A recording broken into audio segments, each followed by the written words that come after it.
ನಾನಿವತ್ತು ಆಲೂಗಡ್ಡೆ ಸಮೋಸ ಮಾಡ್ತಾಯಿದ್ದೇನೆ. ಅದಕ್ಕೆ ಮೊದಲಿಗೆ 2 ಕಪ್ ಆಗುವಷ್ಟು ಮೈದಾ ಹಿಟ್ಟು, ಒಂದು ಸ್ವಲ್ಪ ಓಮ್ ಕಾಳನ್ನು ಕ್ರಷ್ ಮಾಡಿ ಹಾಕ್ಕೊಳ್ಳಿ. ನಂತರ 2ರಿಂದ 3 ಚಮಚ ಆಗುವಷ್ಟು ಎಣ್ಣೆ, ರುಚಿಗೆ ತಕ್ಕಷ್ಟು ಉಪ್ಪನ್ನು ಹಾಕಿ ಚೆನ್ನಾಗಿ ಮಿಕ್ಸ್ ಮಾಡ್ಕೊಳ್ಳಿ. ನೋಡಿ, ಹೀಗೆ ಮಿಕ್ಸ್ ಮಾಡ್ಕೊಳ್ಳಿ. ನಂತರ ಅದಕ್ಕೆ ಸ್ವಲ್ಪ ಸ್ವಲ್ಪ ನೀರು ಹಾಕ್ಕೊಂಡು ಚೆನ್ನಾಗಿ ಮಿಕ್ಸ್ ಮಾಡ್ಕೊಳ್ಳಿ. ನೋಡಿ, ಇಷ್ಟಿದ್ರೆ ಸಾಕು. ಒಂದು 15ರಿಂದ 20 ನಿಮಿಷ ಹಾಗೆ ಮುಚ್ಚಿಡಿ. ನಾವೀಗ ಮಸಾಲೆ ರೆಡಿ ಮಾಡ್ಕೊಳ್ಳೋಣ.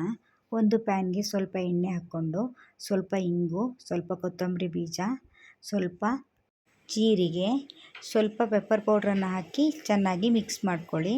ನಂತರ ಅದಕ್ಕೆ ಬೇಯಿಸಿಟ್ಟುಕೊಂಡಿರುವ ಆಲೂಗಡ್ಡೆಯನ್ನು ಹಾಕಿ ಚೆನ್ನಾಗಿ ಮಿಕ್ಸ್ ಮಾಡ್ಕೊಳ್ಳಿ. ನಂತರ ಅದಕ್ಕೆ ಸ್ವಲ್ಪ ಅರಿಶಿಣ, ಸ್ವಲ್ಪ ಖಾರದ ಪುಡಿ, ಸ್ವಲ್ಪ ಚಾಟ್ ಮಸಾಲವನ್ನು ಹಾಕಿ ಚೆನ್ನಾಗಿ ಮಿಕ್ಸ್ ಮಾಡ್ಕೊಳ್ಳಿ. ರುಚಿಗೆ ತಕ್ಕಷ್ಟು ಉಪ್ಪು ಹಾಕಿ. ನೋಡಿ, ಇಷ್ಟ ಆದರೆ ಆಯಿತು. ಹಿಟ್ಟು 20 ನಿಮಿಷ ಆಗಿದೆ. ಈಗ ಸ್ವಲ್ಪ ತೆಗೆದುಕೊಂಡು ಉಂಡೆ ಮಾಡಿಕೊಂಡು ಅದನ್ನು ಲಟ್ಟಿಸ್ಕೊಳ್ಳಿ. ನೋಡಿ, ಈ ಥರ. ನಂತರ ಅದನ್ನು ಮಿಡ್ಲಲ್ಲಿ ಕಟ್ ಮಾಡಿಕೊಂಡು ಸ್ವಲ್ಪ ಮೈದಾ ಹಿಟ್ಟು, ಸ್ವಲ್ಪ ನೀರು ಹಾಕಿ ಕೋಟಿಂಗ್ ಮಾಡ್ಕೊಳ್ತಾ ಇದ್ದೇನೆ ನಾನಿಲ್ಲಿ. ನೋಡಿ, ಈ ಥರ ಫೋಲ್ಡ್ ಮಾಡ್ಕೊಳ್ಳಿ. ನೋಡಿ, ನಂತರ ಅದನ್ನು ಮಿಡ್ಲಲ್ಲಿ ಸಾಫ್ಟಾಗಿ ಪ್ರೆಸ್ ಮಾಡಿ. ನಂತರ ಹೀಗೆ ಕೈಯಲ್ಲಿ ಇಟ್ಕೊಂಡು ಅದನ್ನು ಮಾಡಿಟ್ಕೊಂಡಿರುವ ಮಸಾಲೆಯನ್ನು ಹಾಕಿ ಸ್ವಲ್ಪ ತೆಗೆದುಕೊಂಡು ಮಸಾಲೆಯನ್ನು ಹಾಕಿ ಲೈಟಾಗಿ ಅದನ್ನು ಪ್ರೆಸ್ ಮಾಡ್ಕೊಳ್ಳಿ. ನಂತರ ಅದಕ್ಕೆ ಕೋಟಿಂಗನ್ನು ಸುತ್ತಲೂ ನೀಟಾಗಿ ನೋಡಿ ಈ ಥರ ಅಪ್ಲೈ ಮಾಡ್ಕೊಳ್ಳಿ. ನಂತರ ಅದನ್ನು ಫೋಲ್ಡ್ ಮಾಡಿ. ನೋಡಿ, ನೀಟಾಗಿ ಸ್ವಲ್ಪ ಲೈಟಾಗಿ ಪ್ರೆಸ್ ಮಾಡ್ಕೊಳ್ಳಿ.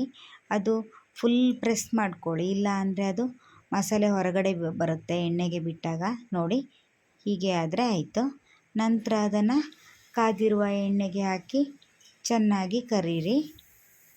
ನೋಡಿ, ಬಹಳ ಸುಲಭವಾಗಿ ಮನೆಯಲ್ಲೇ ಮಾಡ್ಕೊಳ್ಬೋದು ಆಲೂ ಸಮೋಸನ. ನೋಡಿ, ಎಷ್ಟು ಚೆನ್ನಾಗಿ ಬಂದಿದೆ. ಸಂಜೆ ಕಾಫಿ ಜೊತೆ ತಿನ್ನಲಿಕ್ಕೆ ತುಂಬ ಚೆನ್ನಾಗಿರುತ್ತೆ. ನೀವು ಒಂದು ಸಲ ಟ್ರೈ ಮಾಡಿ ನೋಡಿ. ನೋಡಿ, ಎಷ್ಟು ಚೆನ್ನಾಗಿ ಬಂದಿದೆ. ಇದೇ ರೀತಿ ವಿಡಿಯೋಗಳಿಗಾಗಿ ನಮ್ಮ ಚಾನಲ್ನ ಸಬ್ಸ್ಕ್ರೈಬ್ ಮಾಡಿ. Thank you.